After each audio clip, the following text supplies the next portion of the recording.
പിതാവിൻ്റെയും പുത്രൻ്റെയും പരിശുദ്ധാത്മാവിൻ്റെയും നാമത്തിൽ ആമേൻ. അമ്മേ പരിശുദ്ധമ്മേ, അമ്മേ പരിശുദ്ധമ്മേ, ദൈവമാതാവേ, ദൈവമാതാവേ, കൃപാസനത്തിലൂടെ ഞങ്ങൾക്കും ഞങ്ങളുടെ ദേശത്തിനും അമ്മ മധ്യസ്ഥം തേടി തന്ന എല്ലാ അനുഗ്രഹങ്ങൾക്കും കൃപകൾക്കും ഞങ്ങളിപ്പോൾ ഹൃദയം നിറഞ്ഞ നന്ദി പറയുന്നു. അമ്മേ പരിശുദ്ധമ്മേ, ദൈവമാതാവേ, 2004 ഡിസംബർ 7 ഉച്ചകഴിഞ്ഞ് 2:30 കൃപാസനത്തിൽ സംഭവിച്ച അമ്മയുടെ പ്രത്യക്ഷപ്പെടലിനെ കുറിച്ച് തിരുസഭയ്ക്ക് സമർപ്പിച്ചിരിക്കുന്ന പഠനരേഖകളുടെ മേൽ സഭാത്മകമായ പഠനം ആരംഭിക്കുവാൻ ഞങ്ങൾ അങ്ങയോട് താഴ്മയോടെ പ്രാർത്ഥിക്കുന്നു. അമ്മേ പരിശുദ്ധമ്മേ, ഭൂസ്വർലോകങ്ങളുടെ രാജ്ഞിയായ അങ്ങയ്ക്ക് ഭൗമസംരക്ഷണത്തിനായി പ്രപഞ്ച പ്രകൃതിയെ തന്നെ തിരുസഭ പ്രതിഷ്ഠിക്കുവാൻ ഈ പ്രത്യക്ഷീകരണം വഴി ഇടയാക്കണമേ. പരിശുദ്ധമ്മേ, ജപമാല മാതാവേ, സകല കൃപാസനം പ്രാർത്ഥനകളോട് ചേർത്ത് ഞങ്ങളിപ്പോൾ പ്രാർത്ഥിക്കുന്ന ഈ കുടുംബത്തിന്റെ പ്രത്യേക നിയോഗം പരമക്കളെ.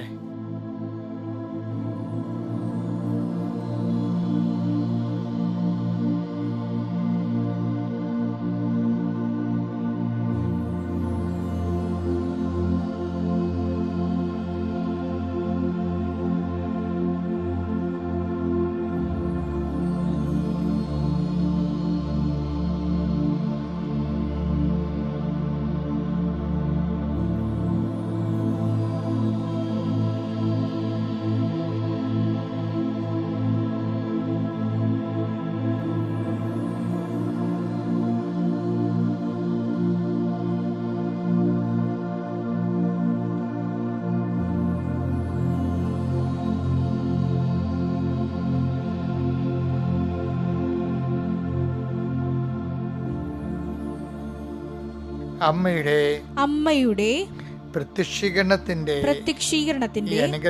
ഈ അനുഗ്രഹവേളയിൽ ഞങ്ങൾക്ക് സാധിച്ചു തരുവാൻ കനിയണമേ.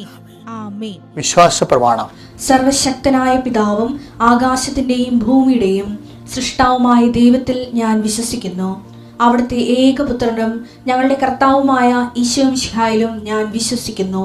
ഈ പുത്രൻ പരിശുദ്ധാത്മാവിനാൽ ഗർഭസ്ഥനായി കന്യകാമറിയത്തിൽ നിന്ന് പിറന്ന് പൊന്തിയോസ് പീലാത്തോസിന്റെ കാലത്ത് പീഡകൾ സഹിച്ച് കുരിശിൽ തറയ്ക്കപ്പെട്ട് മരിച്ച് അടക്കപ്പെട്ട് പാതാളങ്ങളിൽ ഇറങ്ങി മരിച്ചവരുടെ ഇടയിൽ നിന്ന് 3-ാം നാൾ ഉയർത്ത് സ്വർഗത്തിലേക്ക് എഴുന്നള്ളി സർവശക്തിയുള്ള പിതാവായ ദൈവത്തിന്റെ വലതുഭാഗത്തിരിക്കുന്നു. അവിടെ നിന്ന് ജീവിക്കുന്നവരെയും മരിച്ചവരെയും വിധിക്കുവാൻ വരുമെന്നും ഞാൻ വിശ്വസിക്കുന്നു. പരിശുദ്ധാത്മാവിലും ഞാൻ വിശ്വസിക്കുന്നു. വിശുദ്ധ കത്തോലിക്കാ സഭയിലും പുണ്യവാന്മാരുടെ ഐക്യത്തിലും പാപങ്ങളുടെ മോചനത്തിലും ശരീരത്തിന്റെ ഉയർപ്പിലും നിത്യമായ ജീവിതത്തിലും ഞാൻ വിശ്വസിക്കുന്നു. ആമേൻ. സ്വർഗ്ഗസ്ഥനായ ഞങ്ങളുടെ പിതാവേ, അങ്ങയുടെ നാമം പൂജിതമാകണമേ. അങ്ങയുടെ രാജ്യം വരണമേ. അങ്ങയുടെ തിരുമനസ് സ്വർഗത്തിലെ പോലെ ഭൂമിയിലും ആകണമേ. അന്നു വേണ്ടുന്ന ആഹാരം ഇന്ന് ഞങ്ങൾക്ക് തരണമേ. ഞങ്ങളോട് തെറ്റ് ചെയ്യുന്നവരോട് ഞങ്ങൾ ക്ഷമിക്കുന്നത് പോലെ ഞങ്ങളുടെ തെറ്റുകൾ ഞങ്ങളോടും ക്ഷമിക്കണമേ. ഞങ്ങളെ പ്രലോഭനത്തിൽ ഉൾപ്പെടുത്തരുതേ, തിന്മയിൽ ഞങ്ങൾ രക്ഷിക്കണമേ. ആമേൻ. നന്മ നിറഞ്ഞ മറിയമേ, സ്വസ്തി. കർത്താവ് അങ്ങയുടെ കൂടെ സ്ത്രീകളിൽ അങ്ങ് അനുഗ്രഹിക്കപ്പെട്ടവളാകുന്നു. അങ്ങയുടെ ഉദരത്തിൻ ഫലമായി ഈശോ അനുഗ്രഹിക്കപ്പെട്ടവനാകുന്നു.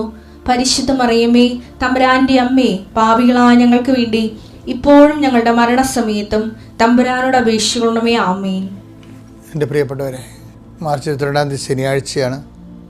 കർത്താവിൻ്റെ സന്നിധിയിൽ നമ്മൾ നമ്മുടെ ജീവിതം തുടങ്ങുകയാണ്. കർത്താവെ, നിൻ്റെ വിശുദ്ധ പൗരോഹിത്യത്തെ മഹത്വപ്പെടുത്തണമേ.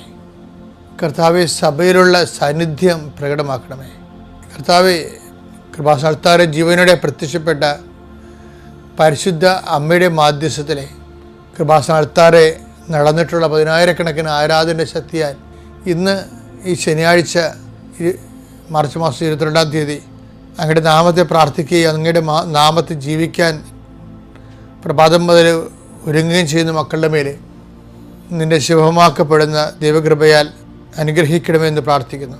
കർത്താവെ, ജീവിതത്തിന് വരുന്നിട്ടുള്ള അബദ്ധങ്ങൾ, പലതരത്തിലുള്ള അബദ്ധങ്ങൾ വരും. ചില സമയത്ത് ഒപ്പിട്ട് കൊടുക്കും, പക്ഷെ നമുക്കത് പാലിക്കാൻ പറ്റാതെ വരും. ചില സമയത്ത് ചില തീരുമാനങ്ങൾ എടുക്കും, പകുതി വഴി എത്തും, പക്ഷെ നമുക്ക് മുഴുമിക്കാൻ പറ്റാതെ വരും.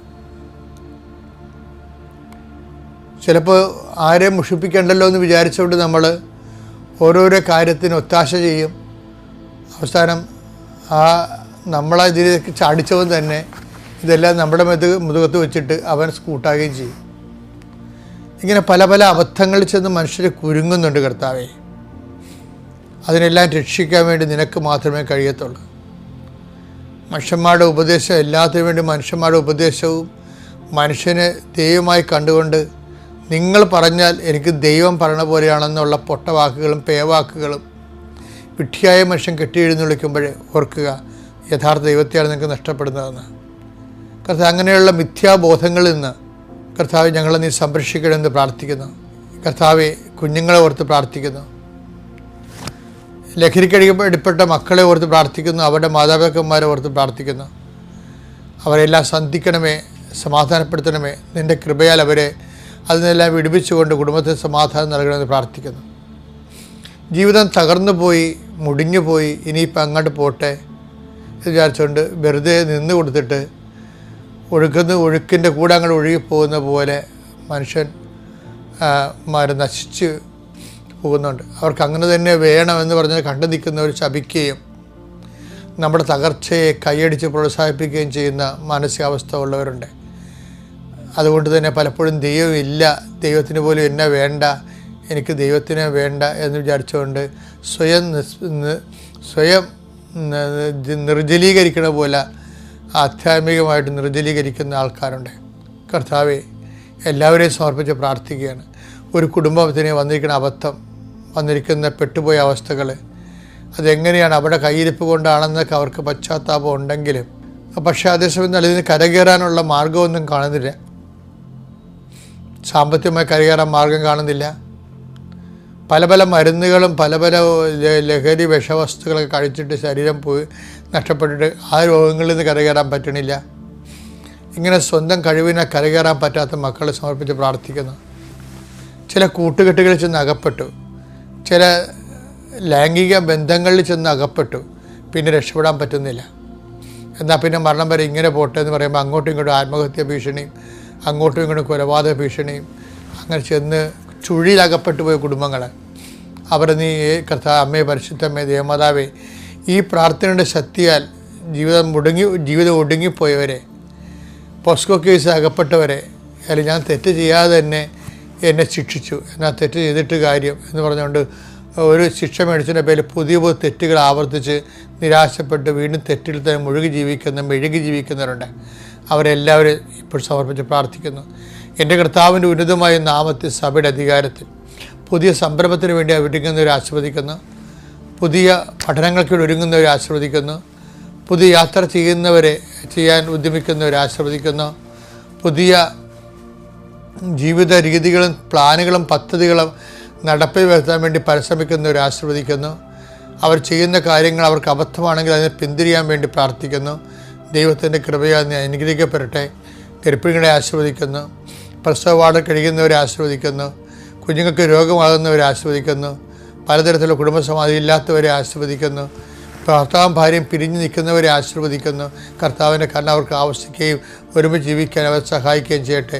ജീവിക്കാൻ മാർഗമില്ലാത്തവരും തൊഴിലില്ലാത്തവരും ചെയ്യുന്ന തൊഴിലിൽ കടം കയറി മുടിഞ്ഞവരെയും ഇനി എന്ത് ചെയ്യണമെന്ന് അറിയാൻ പറ്റാതെ പരസ്പരം വെറുക്കപ്പെട്ടവരായിട്ട് കുടുംബത്തിൽ തന്നെ ജീവിക്കണോ വേണ്ടോ എന്ന് ഓർത്തിട്ട് വിഷമിക്കുന്ന പ്രാർത്ഥിക്കുന്നു. ദൈവത്തിൻ്റെ കരുണ, ദൈവത്തിൻ്റെ ശക്തി, 39 വർഷം ഞാൻ അർപ്പിച്ച കൃപാനയുടെ യോഗ്യത, കൃപാസ്ഥാനത്താറെ ജീവനുടെ പ്രത്യക്ഷപ്പെട്ട പരിശുദ്ധ അമ്മയുടെ മാധ്യസ്ഥലെ ഞാൻ നിന്നെ ആശ്രയിക്കുന്നു, നിൻ്റെ കുടുംബത്തെ ആശ്രയിക്കുന്നു. നിൻ്റെ തകർന്നുപോയ മനസ്സിനെയും കടങ്ങൾക്ക് പതുക്കെ കടങ്ങളായിട്ട് സമാധാനം കിട്ടാത്ത ജീവിതാവസ്ഥകളെ ഞാൻ ആശ്രയിക്കുന്നു.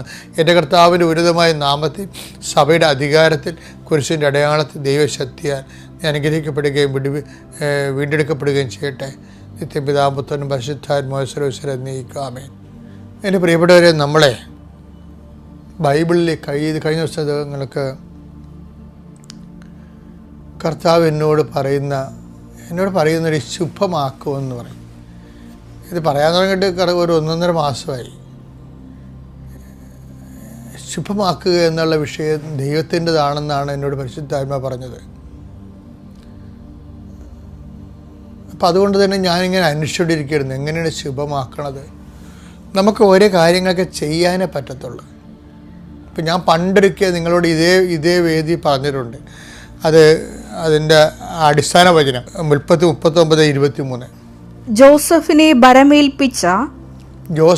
ഭരമേൽപ്പിച്ച ഒരു കാര്യത്തിലും കാരാഗൃഹ സൂക്ഷിപ്പുകാരൻ ഇടപെട്ടില്ല.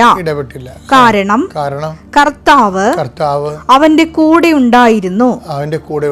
അവൻ ചെയ്തതൊക്കെയും കർത്താവ് ശുഭമാക്കുകയും ചെയ്തു. അതാണ് സംഭവം.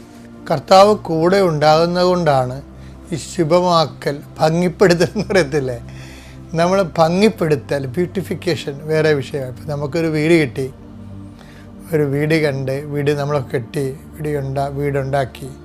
അപ്പം നമ്മൾ ചിന്തിക്കും, നമുക്ക് കാശുണ്ട്, അല്ലെങ്കിൽ ലോൺ കിട്ടും, പിന്നെ നമ്മുടെ നല്ല എൻജിനീയർ നമ്മുടെ കൈവശമുണ്ട്, സാധനങ്ങൾ നമുക്ക് വില കുറച്ച് കിട്ടും, സ്ഥലമുണ്ട്, കാറ്റ് വെളിച്ചമുള്ള സ്ഥലമാണ്, ഇതെല്ലാം നമുക്കുണ്ട്. നമുക്ക് ആവശ്യത്തിന് ബുദ്ധിയും അധ്വാനിക്കാനുള്ള കഴിവും പണമൊക്കെ ഉണ്ടെങ്കിലും ആക്കുക എന്ന് പറയുന്നത് ദൈവത്തിൻ്റെ കയ്യിലാണ്. ഈ ശുഭമെന്ന് പറയുന്നത് നമ്മൾ സിനിമയൊക്കെ തീരുമ്പോഴേ ഇപ്പം എന്ത് സമയം ഈ അവസാനമൊക്കെ ഉണ്ടല്ല, ശുഭമെന്നും എഴുതി കാണിക്കും. ഇപ്പം എഴുതി കാണിക്കണില്ല, കാര്യം ശുഭമല്ലല്ലേ.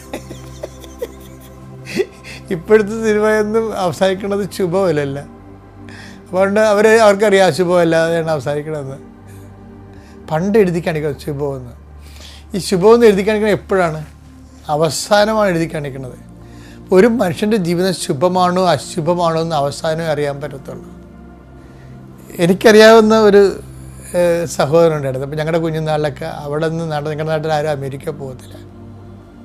അന്ന് അമേരിക്ക വെച്ച് കേട്ടില്ല, എല്ലാവരും പോകേണ്ട പേർഷ്യ എന്നാണ് പറയണത്. പേർഷ്യയിൽ പോകണത്, പിന്നീട് ഗൾഫ് എന്ന് പറയാൻ തുടങ്ങിയത്. അപ്പോൾ 70-കളിലൊക്കെ ആൾക്കാർ പേർഷ്യ എന്നാണ് പറഞ്ഞുകൊണ്ടിരുന്നത്. 80-കളിലാണ് പിന്നീട് ഗൾഫ് എന്നൊക്കെ പറയാൻ തുടങ്ങിയത്. അപ്പോൾ കുറേ ഇറാനും ഇറാഖ് അല്ലാതെ വേറെ രാജ്യങ്ങളൊക്കെ വന്നപ്പോൾ ഗൾഫ് കൺട്രീസ് വന്നു. അപ്പോൾ ആദ്യം ആൾക്കാർ പോയിക്കൊണ്ടിരുന്നത്, അതൊക്കെ മുമ്പ് പോയിക്കൊണ്ടിരുന്നത് ബർമയിലാണ്, അതൊക്കെ മുമ്പ് പോയിക്കൊണ്ടിരുന്നത് കൊളംബിലാണ്. ആൾക്കാരൊക്കെ എല്ലാ കാലം ഇങ്ങനെ പോയിക്കൊണ്ടേയിരിക്കും. നമ്മുടെ നാട്ടിൽ നിന്ന് ജീവിക്കാൻ പറ്റാത്ത അവസ്ഥ ഇപ്പോൾ ഉണ്ടായതല്ല, പണ്ട് മുതലേ ഉള്ളതാണ്. ഓരോ മനുഷ്യർ പിന്നെ പുറത്തേക്ക് ഇങ്ങനെ പോകും. പക്ഷേ അവസാന കാലങ്ങളിൽ, ഇപ്പം ഞാൻ ഈ പറഞ്ഞ ആൾ ആദ്യം നാട്ടിൽ നിന്ന് അമേരിക്കയിൽ പോയ ആളാണ്. അപ്പോൾ വളരെ നല്ല മിടുക്കൻ, അമേരിക്കക്കാരെ പോലെ തന്നെയാണ് നാട്ടിൽ വന്ന് ഇറങ്ങുന്നത്. അത്രയും നല്ല ചുവപ്പ് കളറും നല്ല ഭയങ്കരമായിട്ടുള്ള സ്മാർട്ട് ലുക്കിംഗ് ഒക്കെ ആയിട്ട് കുറേ കുഞ്ഞുങ്ങളും ഭാര്യയും ഭർത്താവൊക്കെ ആയിട്ട്. പക്ഷേ അവസാന കാലങ്ങളിൽ ഞാൻ അറിഞ്ഞത് അദ്ദേഹത്തിന് ആ നല്ല ഭാര്യ അദ്ദേഹത്തിന് ഇട്ടച്ചും പോയെന്ന് പറഞ്ഞു. പിന്നെ പിന്നെ വേറൊരുത്തതിനെ കല്യാണം കഴിച്ചു, അവരും മരിച്ചു, ഇയാളും മരിച്ചു. നാട്ടിൽ നിന്ന് കൊണ്ടുപോയ സഹോദരങ്ങളും മരിച്ചു. എല്ലാം അശുഭമായി പോകണവരാണ്. അപ്പോൾ ഈ ശുഭമെന്ന് പറഞ്ഞ നിസ്സാര കാര്യമല്ല, വലിയ കാര്യമാണ്. ശുഭം ആക്കുകയാണ് വേണ്ടത്, ശുഭം ആകുകയല്ല, ദൈവം ആക്കുകയാണ്. അതുകൊണ്ടാണ് ഈ വെളിപാടിൻ്റെ ഉൽപ്പത്തി പുസ്തകം പറയണത് 39:23 പറയുന്നത് എന്താണ്? അവൻ ചെയ്തതെല്ലാം അവിടുന്ന് ശുഭം ആക്കുകയും ചെയ്തു. അപ്പം ദൈവമാണ് ഇത് ചെയ്യേണ്ടത്. ആക്കണമെങ്കിൽ ശുഭമാക്കുകയാണ് ചെയ്യണത്. അപ്പം നമുക്ക് ചെയ്യാനേ പറ്റത്തുള്ളൂ. പഠിക്കാൻ പറ്റും, പക്ഷെ ശുഭമാക്കേണ്ടത് ദൈവമാണ്. നമുക്ക് കല്യാണം കഴിക്കാൻ പറ്റും, ശുഭമാക്കേണ്ടത് ദൈവമാണ്. നമുക്ക് കുഞ്ഞുങ്ങളുണ്ടാകും, ശുഭമാക്കേണ്ടത് ദൈവമാണ്. നമുക്ക് വീട് വെക്കാൻ പറ്റും, ശുഭമാക്കേണ്ടത് ദൈവമാണ്. അതാണ് ശുഭമാക്കുക എന്ന് പറയുന്നത്. അത്യപൂർവ ദൈവാനുഭവങ്ങൾ ഇനി നിങ്ങൾക്കും സ്വന്തം. ഈ യൂട്യൂബ് ചാനൽ ഇതുവരെ സബ്സ്ക്രൈബ് ചെയ്തിട്ടില്ലെങ്കിൽ ഇപ്പോൾ തന്നെ സബ്സ്ക്രൈബ് ചെയ്യുക. ഈ വീഡിയോ ഇപ്പോൾ തന്നെ നിങ്ങളുടെ സുഹൃത്തുക്കൾക്ക് ഷെയർ ചെയ്തുകൊണ്ട് കർത്താവിന്റെ പ്രേക്ഷിതരാകുക.